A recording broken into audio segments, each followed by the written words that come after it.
Hello बच्चों, हमने आपको वीडियो में बताया था कि जो रेडॉक्स के अंदर ऑक्सीडेशन स्टेट किसी भी कंपाउंड के अंदर किसी पर्टिकुलर एटम का जो ऑक्सीडेशन स्टेट निकालते हैं उसका हमने आपको बताया था जुगाड़। जुगाड़ क्या, वो एक ऑर्डर था। यदि आपको ऑर्डर याद रहेगा तो आप कोई भी एक्सेप्शन आपके सामने नहीं आएगा और आप बड़े ही आसान तरीके से oxidation state of central atom या फिर अंडरलाइन एटम ऐसे सवालों का जवाब दे पाएंगे। चलिए आज हम क्वेश्चन प्रैक्टिस करते हैं। फिर भी मैं आपको ट्रिक्स दिखा देता हूं।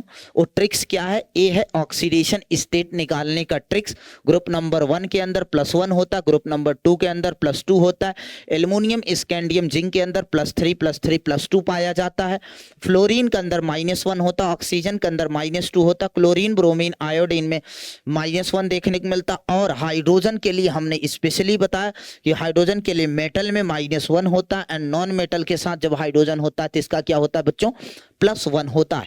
यदि आपको ये सीक्वेंस याद रहा तो आप बहुत ही आसानी तरीके से किसी का भी ऑक्सीडेशन स्टेट लिख सकते हैं। चलिए आइए इसी कड़ी में हम कुछ सवाल करते हैं जिससे हमें पता चले। जैसे सवाल नंबर 1 है बच्चों, सवाल नंबर 1 है कि ये जो देखो जैसे H2SO4 क्या है, H2SO4 है। आपको oxidation state of sulphur atom निकालना है तो आप कुछ ना करें बच्चों, हाइड्रोजन किसके साथ, नॉन मेटल के साथ है, +2 प्लस के सल्फर का मान ले बेटा x, एक ऑक्सीजन का -2 होता है तो -8, नेट ऊपर चार्ज 0 है तो x की वैल्यू क्या आ रही है, +6। अंडरस्टैंड? ये है तरीका। ऐसे तरीका क्वेश्चन नंबर 2 है। अब कुछ बहुत सारे बच्चे बोलते हैं कि नहीं सर, ऑक्सीजन का -2 के अलावा भी होता है, पर ऑक्साइड सुपर ऑक्साइड में एक्सेप्शन है। नहीं, कोई एक्सेप्शन नहीं। आइए समझते हैं। जैसे मैं आपको KO2 दे रहा हूं, KO2 में बेटा आप सीक्वेंस अगर फॉलो करिए तो एक पोटेशियम ग्रुप नंबर 1 का है तो इसको तुरंत आपको हटाना पड़ेगा, प्रायोरिटी इसको देना, प्रायोरिटी पोटेशियम को देना। पोटेशियम जैसे प्रायोरिटी दोगे तो इसका +1 हो जाएगा तो इस पूरे मॉलिक्यूल पे O2 माइनस हो जाएगा। कोई एक्सेप्शन नहीं, अपने आप ही आ गया। प्रायोरिटी ऑर्डर था वो तो हमने बताया ना, प्रायोरिटी ऑर्डर में पहले तो इसका आ गया। और इसी को बोला जाता है बेटा सुपर ऑक्साइड। क्या बोला जाता है? सुपर ऑक्साइड बोला जाता है बच्चों। मतलब आपको ध्यान रखना, जो सुपर ऑक्साइड होते हैं उनके ऑक्सीजन एटम पर उनका ऑक्सीडेशन स्टेट -1/2 होता है। अब निकालिए ना यार इसका, एक ऑक्सीजन का x है तो 2 ऑक्सीजन है, ओवरऑल चार्ज इस पर कितना है, -1 है तो x की वैल्यू कितना आ रहा है, -1/2। तो इसका एक ऑक्सीजन एटम का ऑक्सीडेशन स्टेट क्या आ रहा है, -1/2। चलिए आइए कुछ और सवाल देखते हैं। सवाल नंबर 3 आपको मैंने दिया है K2O2। ओके, अब ए दे दिया। अब भी आप बुद्धि लगाएं तो देखो बच्चों, ए पोटेशियम का जो ऑक्सीडेशन स्टेट वो फिक्स है +1, तो 2 पोटेशियम है 2K+ लिख देंगे तो इस ऑक्सीजन को आपको अलग करना पर प्रायोरिटी ऑर्डर में पोटेशियम पहले था इसीलिए। अब इसका क्या हो जाएगा बेटा, -2। तो एक ऑक्सीजन का लिखो तो एक ऑक्सीजन का x मान ले बेटा, तो यहाँ 2 है तो 2x = -2 तो x की वैल्यू कितना आएगा, -1। और जब भी ऑक्सीजन के ऊपर -1 ऑक्सीडेशन स्टेट आता है तो इसे बेटा बोला जाता है पर ऑक्साइड शब्द इस्तेमाल करते हैं। इसको क्या बोलते हैं बच्चों, पर ऑक्साइड बोलते हैं। इसी कड़ी में सवाल नंबर 4 पर डिस्कशन करते हैं। सवाल नंबर 4 एक छोटा सा और भी मैं एग्जांपल लेता हूं बच्चों। जैसे मैं एग्जांपल ले रहा हूं KH। अब हमने पूछा बेटा ऑक्सीडेशन स्टेट बताओ, तो देख बेटा पोटेशियम का फिक्स है K+, और आप जानते हैं हाइड्रोजन का भी, हाइड्रोजन जब भी कभी भी मेटल के साथ होता है उस पर -1 होता। इसी प्रकार से क्वेश्चन नंबर 5 पर डिस्कशन करें। 5 जैसे बेटा हमको किसी ने लिख कर दिया PH3 में बोला फॉस्फोरस का ऑक्सीडेशन स्टेट बताओ, तो कुछ नहीं करना बेटा, इसका x मानना। फॉस्फोरस एक नॉन मेटल है, यदि नॉन मेटल होता है तो नॉन मेटल वालों के साथ हाइड्रोजन का क्या लेते हैं बेटा, +1 लेते हैं तो +3 = नेट 0 तो x की वैल्यू कितना आ रहा है, -3।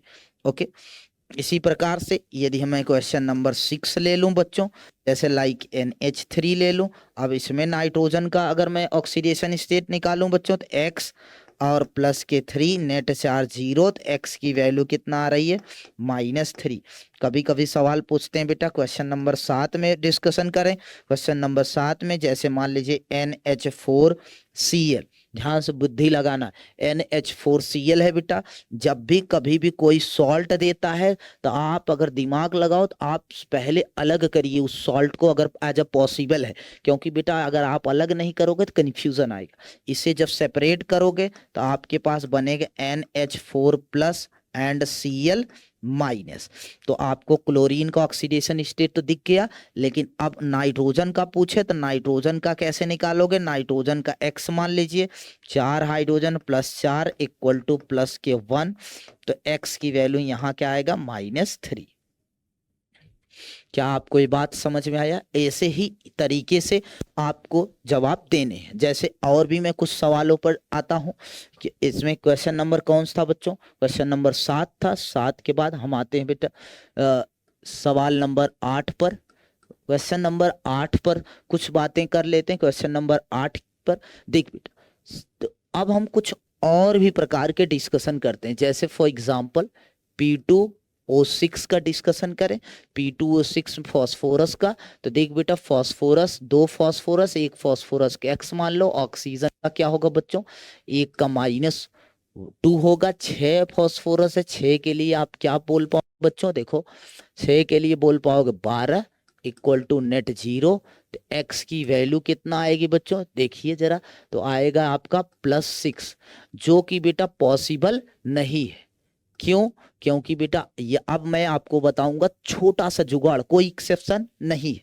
जब भी कभी भी ध्यान सुनना, जब कभी ऑक्सीडेशन स्टेट की वैल्यू ज्यादा आ जाए, किससे बेटा, वैलेंस सेल इलेक्ट्रॉन से, VSE से, वैलेंस सेल इलेक्ट्रॉन से जब भी ऑक्सीडेशन स्टेट की वैल्यू ज्यादा आए तो उसे कट करना वो गलत है।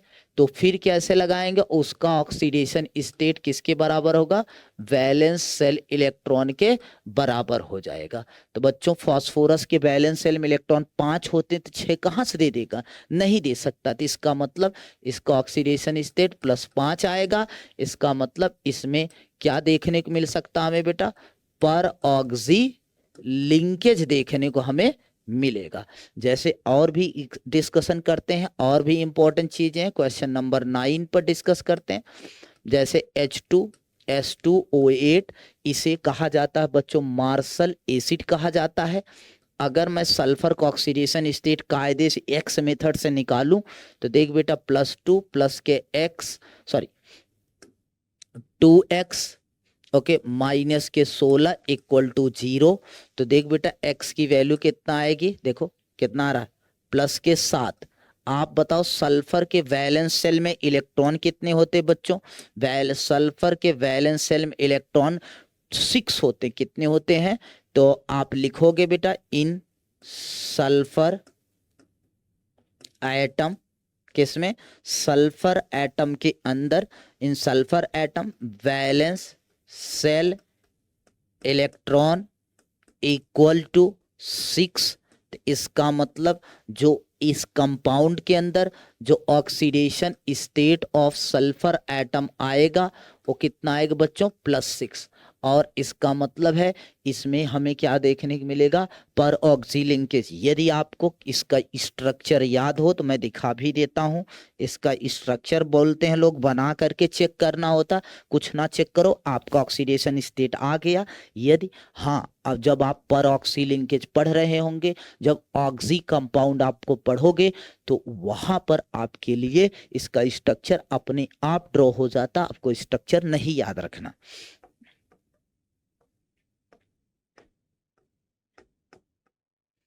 देखिए कितने ऑक्सीजन हो गए, 1 2 3 4 5 और 6 7 और 8। अंडरस्टैंड। ये देख बेटा, इस पर ऑक्सी लिंकेज की वजह से एक एक्स्ट्रा ऑक्सीडेशन स्टेट आ रहा था। इसी प्रकार से इसी कड़ी में एक बड़ा ही और इंटरेस्टिंग एग्जाम्पल है। इस एग्जाम्पल को भी आप ध्यान रखना, बहुत इंटरेस्टिंग है, बच्चे याद भी रखते हैं। CrO5, अगर x मेथड से लगाएं, अगर इसे x मान लें तो +10 ऑक्सीडेशन स्टेट आएगा, जो कि बच्चों सरासर गलत है, क्योंकि जो क्रोमियम के जो वैलेंस शेल इलेक्ट्रॉन होते हैं वो बच्चों होते हैं कितने, टोटल 6 वैलेंस शेल इलेक्ट्रॉन देखने को मिलते हैं। इसका मतलब ये गलत है। तो क्रोमियम का ऑक्सीडेशन स्टेट कितना आएगा, +6 आएगा। कैसे आता है, तो इसका स्ट्रक्चर जो होता है बच्चों आपको पता भी होगा, यदि पता है पहले आप कमेंट बॉक्स में आंसर दो, मैं बताता हूँ। देख बेटा, इसका जो स्ट्रक्चर होता है बटरफ्लाई लाइक स्ट्रक्चर होता है। कैसा होता है, बटरफ्लाई लाइक स्ट्रक्चर होता है। तो आपने वो गाना सुना है ना, बन के तू बटरफ्लाई वाला, ये वही वाला है कि बटरफ्लाई लाइक स्ट्रक्चर है। ओके, और इसका बटरफ्लाई लाइक स्ट्रक्चर है और इसका ऑक्सीडेशन स्टेट कितना है बेटा, +6 है। ओके, ऐसे ही आपको ऑक्सीडेशन स्टेट निकालने आना चाहिए। Thank you.